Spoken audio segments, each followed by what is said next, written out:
በስመ አብ ወወልድ ወመንፈስ ቅዱስ አሐዱ አምላክ አሜን። አማአሱሩ ወሰኑ ለሰኔ በዛቲ ዕለት ያብዕል ሎቱ ተስካረ በዓሉ ለመልአክ ክቡር ሚካኤል ሊቀ መላእክት ትንላሁ የሃሉ ምስሌን ለዓለመ ዓለም አሜን። አንድ አምላክ በሚሆኑ በአብ በወልድ በመንፈስ ቅዱስ ስም አሜን። በዚች በሰኔ በ12 ቀን የመላእክት አለቃ የከበረ መልአክ የቅዱስ ሚካኤልን በዓል ያከብራሉ። አማላጅነቱ ከእኛ ጋር ይኑር ለዘላለሙ አሜን። የሚያከብሩበት ምክንያቱ ግን ይህ ነው። በእስክንድርያ ከተማ ታላቅ መስጊድ ነበር። የግብፅ ንጉሥ የበጥሊሞስ ልጅ ንግሥቲቱ አክላሁ በጥራ ዙሃል ከሚባል ኮከብ ስም የሰራችው ነበር። በሰኔ ወር በ12 ቀን በዓል ያደርጉለት ነበር። በዚህ መስጊድ ውስጥ እጅግ ግሩም ታላቅ የሆነ ከነሐስ የተሰራ ጣዖት ነበር። ስሙ ዙሃል ይባላል። በበዓሉ ቀን ብዙ ፍሪዳ ያርዱለት ነበር። አባ እለእስክንድሮስ ከተሾመበት ዘመን ድረስም ለዚህ ጣዖት እንዲህ በዓል እያደረጉ ብዙ ዘመን ኖሩ። ይኸውም የ300 ዓመት ያህል ከዚያም የሚበዛ ነው። አባ እለእስክንድሮስ በእስክንድርያ ሊቀ ጳጳስነት በተሾመ ጊዜ ይህን ጣዖት ሊሰብረው ወደደ። በእስክንድርያ ከተማ የሚኖሩ ጎስቋሎች ሰዎች ከለከሉት። ጻድቁ ንጉሥ ቆስጠንጢኖስ ነገሰ። የቀናች የክርስቲያን ሃይማኖት ሰፋች። ዳግመኛ አባ እለእስክንድሮስ ይህን ጣዖት ሊሰብረው ወደደ። የከፉ የእስክንድርያ ሰዎች ከለከሉት። እኛ ለዚህ ጣዖት በዓል ማድረግን ለምደናል። እነሆ ካንተ በፊት 18 ሊቃነ ጳጳሳት አለፉ፣ ይህን ልማዳችንን አልለወጡብንም አሉት። አባ እለእስክንድሮስም ብዙ መከራቸው። ይህ ጣዖት ይጎዳል እንጂ አይጠቅምም፣ ለእሱም በዓል የሚያደርግ ሰይጣናትን ማምለኩ ነው ብሎ ገልጦ ነገራቸው። ዳግመኛም አባ እለእስክንድሮስ ምክሬን ብትሰሙኝ ቀድሞን እንደሚደረግ ይህን በዓል እሰራላችኋለሁ አላቸው። ይኸውም ይህን ጣዖት ሰብረን መስጊዱን ባርከን በመላእክት አለቃ በከበረ መልአክ በቅዱስ ሚካኤል ስም ቤተ ክርስቲያን ልናደርገው ነው። ይህን በዓል ለእሱ እንድናደርግለት የልዑል እግዚአብሔር መስዋዕቱ ግን ቸርነትና ምጽዋት ነው። የምታርዷቸው በጎችና ላሞችን ለድሆች፣ ለችግረኞች፣ ለተጎዱ አብሏቸው።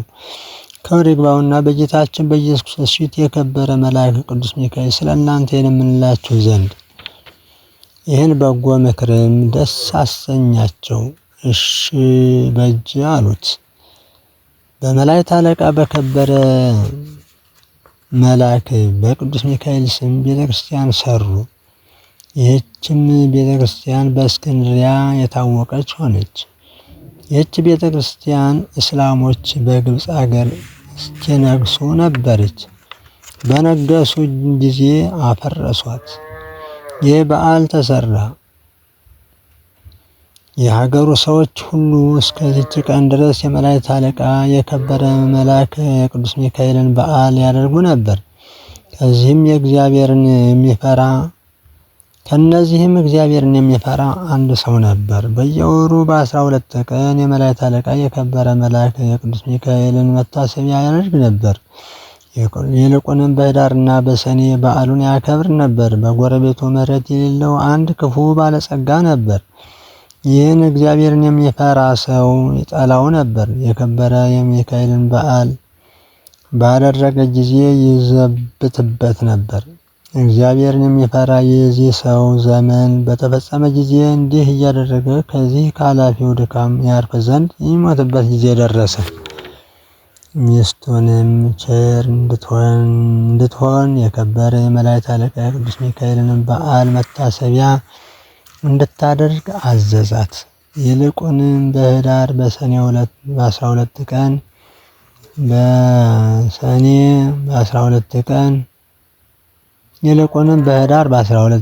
በሰኔ በ12 ቀን ታደርግ ዘንድ ያ ሰው ባረፈበት ወራትም ሚስቱ ጸንሳ ነበር። ከዚህም በኋላ ያ ሰው አረፈ፣ ወደ መንግሥተ ሰማያትም ገባ። ከዚህም በኋላ ሚስቱ ለመውለድ ደርሳ ምጥ ያዛት፣ መከራውም ጸናባት። እንዲህም አለች፣ የእግዚአብሔር መልእክተኛው ቅዱስ ሚካኤል ሆይ እዘንልኝ፣ ስለኔም እግዚአብሔርን ለምነው አሁን ካለሁበት ከዚህ ጭንቅ ያድነኝ ዘንድ በእግዚአብሔር ዘንድ ታላቅ ባለሟልነት አለህና። ይህን በተናገረች ጊዜ ያለችበት ቤት ብርሃን ሆነ። ያን ጊዜ ከጭንቀቷ ዳነች። መልኩ ያማረ ወንድ ልጅም ወለደች። የእግዚአብሔር መልአክ ቅዱስ ሚካኤልም ከሰማይ ወርዶ የወለደችውን ሕፃን ባረከው። እግዚአብሔር ይህ ብላቴና ምሕረት የሌለው የዚህን ባለጸጋ ገንዘብ ሀብቱን ሁሉ እርሻውንም ይወርሳል ብሏል አለ። በዚህ ጊዜ ያ ባለጸጋ በዚች ሴት ቤት መስኮት በኩል ሆኖ ይመለከት ነበር። ይህን በሰማ ጊዜ ሐዘን ደረሰበት። ብላቴናውንም የገድለው ዘንድ ምክንያት ይፈልግ ነበር። ብላቴናውን ግን በመላእክት አለቃ በከበረ መልአክ በቅዱስ ሚካኤል ልመና እግዚአብሔር ይጠብቀው ነበር። እድሜው 10 ዓመት በሆነ ጊዜ የእናቱ ገንዘብ አለቀ። ርኅራኄ የሌለው ባለጸጋ በዚያች ሴት ላይ ምክንያት ፈጥሮ ልጅሽን ስጭኝ፣ የላከኝ እኔ አበላዋለሁ፣ እኔ አለብሰዋለሁ፣ ለአንቺም 20 ወቄት ወርቅ እሰጥሻለሁ አላት። ከባለጸጋው ይህን ነገር በሰማች ጊዜ ስለ ችግሯ ደስ አላት። እሱ 20 ወቄት ወርቅ ሰጣት፣ እሷም ልጇን ሰጠችው። ያንንም ሕፃን በወሰደው ጊዜ ፈጽሞ ደስ አለው። ባለጸጋውም የምፈልገው ተፈጸመልኝ አለ። ከዚህም በኋላ በብላቴናው ቁመት ልክ የእንጨት ሳጥን ሰርቶ ከውስጡ አግብቶ በላዩ ዘጋበት። ሳጥኑንም ወስዶ ከባሕር ጣለው። እንደዚሁ የሳጥኑን መክፈቻም ከባሕር ጣለው። በእግዚአብሔር ፈቃድ ያ ሳጥን በውሃ ላይ ይንሳፈፍ ነበር። ሩቅ ወደ ሆነችው ወደ አንዲት ሀገር ወደብ እስኪደርስ ድረስ በዚያች ሀገርም በግ በሚያረባ በባሕሩ አጠገብ በጎቹን አሰማርቶ የሚጠብቅ አንድ ሰው ነበር። ያን ሳጥንም ባየው ጊዜ አውጥቶ ወደ ቤቱ ወሰደው። ሳጥኑን እንዴት ከፍተዋለሁ እያለ ያስብ ነበር። ይህን ሲያስብ እግዚአብሔር በልቦናው ወደ ባሕር ይሄድ ዘንድ ሐሳብ አሳደረበት። ፈጥኖም ሄደ። አንድ ሰውም ዓሣ ሲያጠምድ አገኘ። በግ ጠባቂውም ባለ ወጥመዱን መረብህን በእኔ ስም ከባሕር ጣለው፣ ለተያዘውም ዓሣ ዋጋውን እሰጥሃለሁ አለው። እንደነገረው መረቡን ጣለ። በመረቡ ውስጥ ታላቅ ዓሣ ተያዘ። ለዚያም ሰውም ዋጋውን ሰጠና ዓሣውን ይዞ ወደ ቤቱ ሄደ። በእሳት ጠብሶ ከቤተሰቡ ጋር ይበላው ዘንድ ጠባው። የዓሣውንም ሆድ በቀደደ ጊዜ በውስጡ መክፈቻ አገኘ። በልቦናውም ምናልባት ይህ መክፈቻ የዚህ ሳጥን ይሆን ብሎ መክፈቻውን በሳጥኑ ቀዳዳ ባገባው ጊዜ ፈጥኖ ተከፈተ። የበግ ጠባቂውን ፈጽሞ አደነቀ። በሳጥኑ ውስጥም ያ ባለጸጋ ሊገድለው የወደደውን ብላቴና አገኘው። ባገኘውም ጊዜ ተደሰተ። ከባሕር ስላገኘው ስሙን ባሕራን አለው። ከሱም ዘንድ እንደ ልጅ ሆነ። ያ ባለጠጋ ከሚኖርበት አገርም የበግ ጠባቂው እስከሚኖርበት አገር የ11 ቀን ጎዳና ይሆናል። ከብዙ ቀን በኋላ ርኅራኄ የሌለው ያ ባለጸጋ ንግድ ሊሄድ ወደደ። በመንገዱም ያ የበግ ጠባቂ ካለበት ቦታ ፀሐይ ሲገባ ደረሰ።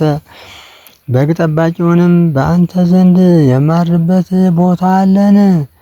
ዋጋህንም እሰጥሃለሁ አለው። የበግ ጠባቂውም ወደ ቤቱ አገባው። ባለጸጋውም ያ የበግ ጠባቂው ጎልማሳውን ባሕራን ብሎ ስሙን ሲጠራው ሰማ። ባለጸጋው ይህን ስም በሰማ ጊዜ የበግ ጠባቂውን ልጅህ ነውን ብሎ ጠየቀው። የበግ ጠባቂውም አዎን ልጄ ነው፣ ይህን ጎልማሳ ሕፃን ሳለ በሳጥን ውስጥ ከባሕር ላይ አግኝቼ አንስቼ እንደ ልጅ አሳድጌዋለሁና ስለዚህም ስሙን ባሕራን አልኩት አለው። ባለጸጋውም ይህን ነገር በሰማ ጊዜ በልቦናው እጅግ አዘነ። ያ ልጅ እሱ ሊገድለው ወደ ባሕር የጣለው ብላቴና እንደሆነ አወቀ።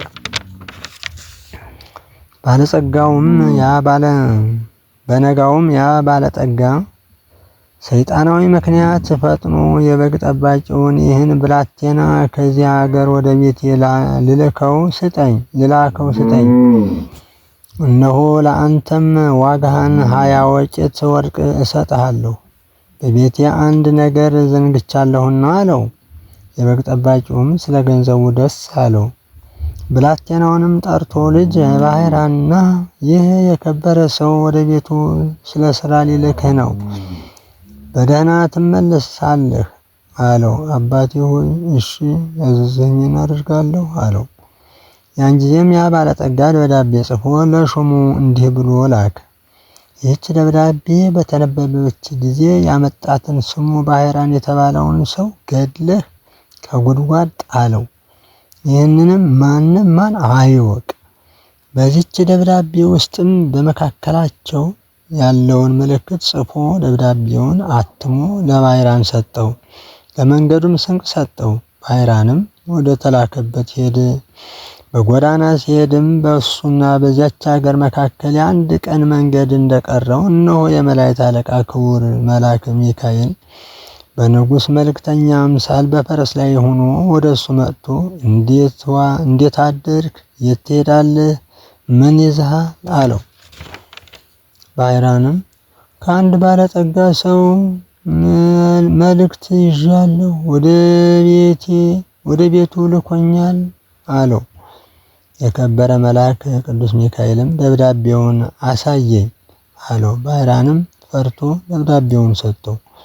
መልአኩ ግን ደብዳቤውን እፍ ብሎ በውስጡ የተጻፈውን አጠፋው። እኔ ባለጠጋው ገሌ ነኝ። ይህን ደብዳቤ የያዘውን ሰው ወደ እናንተ ልኬዋለሁ። ገሊት የምትባል ልጄን አጋቡት።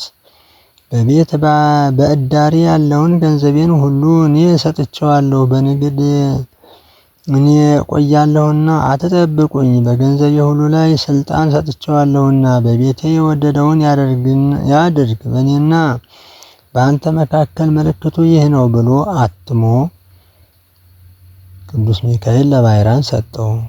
ከባለጠጋው ቤት ሄደህ ይህን ደብዳቤ ስጥ። በጎዳናም እኔ እንዳገኘሁ አትናገር፣ እንዳይገልህ። ይህን ደብዳቤ ለውጬዋለሁ አለው። ጌታዬ ሆይ እኔ ያዘዝኸኝን አደርጋለሁ ብሎ ባህራንም መንገዱን ሄደ። ወደዚያች ሀገርም ደረሰ። የዚያ የባለጠጋ ቤትም ቤት ጠየቀ። ወደዚያም አደረሱት። ደብዳቤውንም ለሹሙ ሰጠው። ባነበባትም ጊዜ በውስጡ ያለውን አስተዋለ። ምልክቱም እውነት እንደሆነ አወቀ። ያን ጊዜም ለባህራን ከባለጠጋው ልጅ ጋር ታላቅ ሰርግ አደረጉለት። በእግዚአብሔር ቤት በቤተ ክርስቲያንም በተክሊል ሕግ አጋቡት። በሰርግ ደስታ እያደረጉ 40 ቀን ተቀመጡ። ሰርጉ ከተፈጸመ በኋላ ያ ባለጠጋ ወደ ሀገሩ ተመለሰ። የጨዋታና የደስታ ድምፅ በሰማ ጊዜ የምሰማው ምንድን ነው ብሎ ጠየቀ። ባህራን በሚባል በአንድ ጎልማሳ እጅ ደብዳቤህ ስለደረሰ ልጅህንም እንዲያገባት ስላዘዝክ ለሱ ሰጥተውታል። እነሆ በመዓልትም በሌሊትም ተድላ ደስታ ሲያደርጉ 40 ቀን ነው ብለው ሰዎች ነገሩት። ገንዘብህን፣ ቤትህን፣ ወንዶችንና ሴቶችን፣ አገልጋዮችን፣ ንብረትንም ሁሉ በደብዳቤህ እንዳዘዝክ ሰጡት አሉት። ያን ባለጠጋ ይህን ቃል በሰማ ጊዜ በታላቅ ቃል ጮሆ ወደቀና ወዲያው ሞተ። አጋንንትም ነፍሱን ተቀብለው ወደ ሲኦል አወረዱት። ያን ባህራን የተባለ ብላቴና በየወሩ በ12 ቀን የመላእክት አለቃ ቅዱስ ሚካኤልን በዓል መታሰቢያ እያደረገ ደስ ብሎት ኖረ። ባህራንም በመንገድ የታየው በደብዳቤውም ውስጥ የተጻፈውን አጥፍቶ በለውጡ የሕይወትን መልእክት የጻፈለት የመላእክት አለቃ ክቡር መልአክ ቅዱስ ሚካኤል እንደሆነ ተረዳ። ከዚህም በኋላ በመላእክት አለቃ በከበረ መልአክ በቅዱስ ሚካኤል ስም ያማረ ቤተ ክርስቲያን ሰራ። በውስጧም ስዕሉን አሳለ። በሱም ብዙ ድንቅ ድንቅ ታምራት ታዩ። የታመሙትም ዳኑ። ባሕራንም በዚች ቤተክርስቲያን ላይ ቅስና ተሹሞ እስከ ዕለተ ሞቱ ለመላእክት አለቃ ለከበረ መልአክ ለቅዱስ ሚካኤል እያገለገለ ኖረ። እሱም አባቱና እናቱም ልጆቹም የዘላለም ሕይወትንና መንግሥተ ሰማያትን በመላእክት አለቃ በከበረ መልአክ በቅዱስ ሚካኤል አማላጅነት ወረሱ። በመላእክት አለቃ በቅዱስ ሚካኤል ምልጃና ልመና ከምሕረት አምላክ የሕይወት ተስፋ የሚሰጥ ለእነዚህ ብቻ አይደለም መታሰቢያውን ለሚያደርጉ ሁሉ ነው እንጂ እንዲህ የሚል ተጽፏልና። ወልድ ከሙታን ተለይቶ በተነሳበት ቀን በክርስቲያን ሰንበት ወይም እሁድ የከበረ መልአክ ቅዱስ ሚካኤል በእግዚአብሔር ዙፋን ፊት እየሰገደ ይማልዳል እንዲህ እያለ አቤቱ ፈጣሪዬ ሆይ እኔ አገልጋይህ ባለሟልህ እለምንሃለሁ፣ ከቸርነትም እሻለሁ። በዚህ ዓለም የበዓሌን መታሰቢያ የሚያደርጉትን ሁሉ ትምርልኝ ዘንድ ስለ እውነተኛ መሐላህ አንተ መሐሪ ይቅር ባይ ነህና ክብር ይግባውና እግዚአብሔርም እንዲህ ብሎ ይመልስለታል። የሰማያውያን መላእክት አለቃ ሚካኤል ሆይ ምእመናን ይለምኑሃል። እነሆ እኔም መታሰቢያህን ያደረጉትን የሚቻልህን ያህል 3 ጊዜ በእሳታውያን ክንፎችህ ተሸክመህ ወደ ሕይወት እንድታገባቸው አዝዣሃለሁ። ቅዱስ ሚካኤልም ይህን በሰማ ጊዜ ፈጽሞ ደስ አለውና በእግዚአብሔር ፊት ሰገደ። ከሰዎች መካከል በዚህ ዓለም የበዓሉ መታሰቢያ የሚያደርጉትንም በክንፉ ተሸክሞ የእሳት ባሕርን አሳለፋቸው። እነዚሁም ብዙ ናቸው፣ ያለ እግዚአብሔር የቁጥራቸውን የሚያውቀው የለም። ወንድሞቼ ሆይ ስለዚህ ነቅተን ተግተን የመላእክት አለቃ የከበረ የቅዱስ ሚካኤልን በዓል መታሰቢያ እንደተቻለን እናድርግ። በስሙ ቀዝቃዛ ጽዋ ውሃ የሰጠ ቢሆንም እንኳን ዋጋውን አያጣም። ክብር ይግባውና ጌታችን በቅዱስ ወንጌል እንደተናገረ እኛም በመላእክት አለቃ በከበረ ቅዱስ ሚካኤል አማላጅነት የእግዚአብሔርን ቸርነት እንለምን፣ ከሰይጣን ወጥመድ ያድነን ዘንድ ከእኛም የቸነፈር በሽታን ሁሉ ያርቅልን ዘንድ የምድራችንንም ፍሬ ያበዛልን ዘንድ በጎ ለመስራትም ይረዳን ዘንድ ኃጢአታችንንም ያስተሰርይልን ዘንድ ከእኛም ወገን የሞቱትን ነፍስ ያሳርፍ ዘንድ መንገድ የሄዱ አባቶቻችንን ወንድሞቻችንንም ወደ ቤታቸው በደህና በሰላም ይመልሳቸው ዘንድ በመካከላችንም ፍቅርን ያደርግልን ዘንድ እስከ ዕለተ ሞትም በቀናች ሃይማኖት ያጸናን ዘንድ የመላእክት አለቃ የከበረ የቅዱስ ሚካኤል ብዙ ታምራቱ ግን ቁጥር ስፍር የሌለው ነው። ልመናው አማላጅነቱ ከእኛ ጋር ይኑር ለዘላለሙ አሜን።